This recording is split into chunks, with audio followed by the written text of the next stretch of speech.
Dear students, plus 2 maths, chapter 2, complex numbers, கலப்பெண்கள், example 2.12.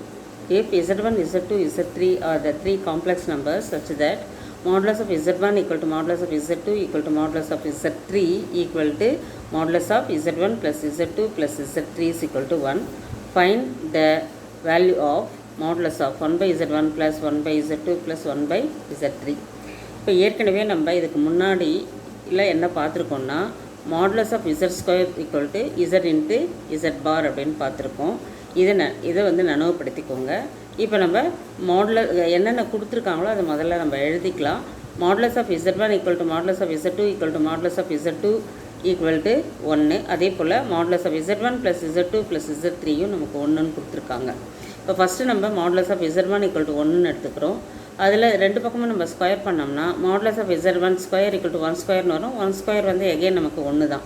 இப்போ இந்த formula பிரகாரம் நம்ம இதை எப்படி எழுதுகிறோம்னா z1 into z1 bar equal to 1ன்னு எழுதிப்போம். இதுலேருந்து நமக்கு z1 பார் மட்டும் நம்ம எடுத்துக்கிறோம். z1 bar equal to 1 by z1 அப்படின்னு கிடச்சிரும். அதே போல் modulus of z2 is equal to 1, இதையும் நம்ம ஸ்கொயர் பண்ணும்போது modulus of z2 the whole square equal to 1ன்னு கிடச்சிரும். இதையும் நம்ம எப்படி எழுதிக்கிறோம்னா z2 into z2 bar equal to 1ன்னு எழுதிக்கிறோம். இதிலேருந்து z2 பார் வந்து நம்ம எழுதிக்கிறோம் என்னென்னு 1 பை z2 அப்படின்னு நமக்கு கிடைக்கும். நெக்ஸ்ட் ஸ்டெப்பில் அதுக்கு அடுத்தது modulus of z3 is equal to 1ன்னு கொடுத்துருக்காங்க. இதையும் நம்ம ஸ்கொயர் பண்ணோம்னா modulus of z3 the whole square equal to 1ன்னு கிடைக்கும். இதையும் நம்ம எப்படி எழுதிக்கிறோம்னா z3 into z3 bar equal to 1ன்னு எழுதிக்கிறோம். z3 bar is equal to 1 by z3. இப்போ நம்ம என்ன வேல்யூ கண்டுபிடிக்கணும்னா 1 by z1 plus 1 by z2 plus 1 by z3 மாடுலஸில் இருக்கிற அந்த வேல்யூ கண்டுபிடிக்கணும். அதை கன்சிடர் பண்ணிக்கிறோம். நம்ம 1 by z1 plus 1 by z2 plus 1 by z3 within modulus equal to 1 by z1 நம்ம என்ன கண்டுபிடிச்சி வச்சுருக்கோம் அப்படின்னா z1 பார். இப்போ அதே போல் இது வந்து z2 பார், இது வந்து z3 பார். இங்கே வந்து நம்ம சப்ஸ்டியூட் பண்ணிக்கிறோம். இது நம்ம என்ன பண்ணிக்கிறோன்னா இந்த மாதிரி இருந்ததுன்னா நம்ம ஒரே பாரில் எழுதிக்கலாம். இது மூணுடைய சம்மேஷனுடைய மூணுத்துக்கும் நம்ம ஒரே பாரில் எழுதிக்கலாம். மாடுலஸ் நம்ம போட்டுக்கிறோம் ஆஸ் யூஷுவல்.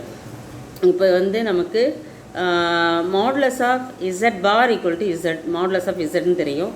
அந்த ஃபார்முலா பிரகாரம் இதை எதுக்கு ஈக்குவேட் பண்ணுறோன்னா z1 z2 plus z3 the whole bar equal to z1 plus z2 plus z3 அப்படின்னு நம்ம எழுதிக்கிறோம். இது நமக்கு 1ன்னு கொடுத்துருக்காங்க, அதனால் இஸ் ஈக்குவல் டு 1ன்னு எழுதிக்கிறோம். இப்போ இதனுடைய வேல்யூ நமக்கு என்ன கிடைக்குது அப்படின்னு பார்த்தீங்கன்னா modulus of 1 by z1 plus 1 by z2 plus 1 by z3 is equal to 1 அப்படின்னு கிடச்சிருக்கு. இதுதான் நமக்கு தேவையான ஆன்சர். தேங்க்யூ.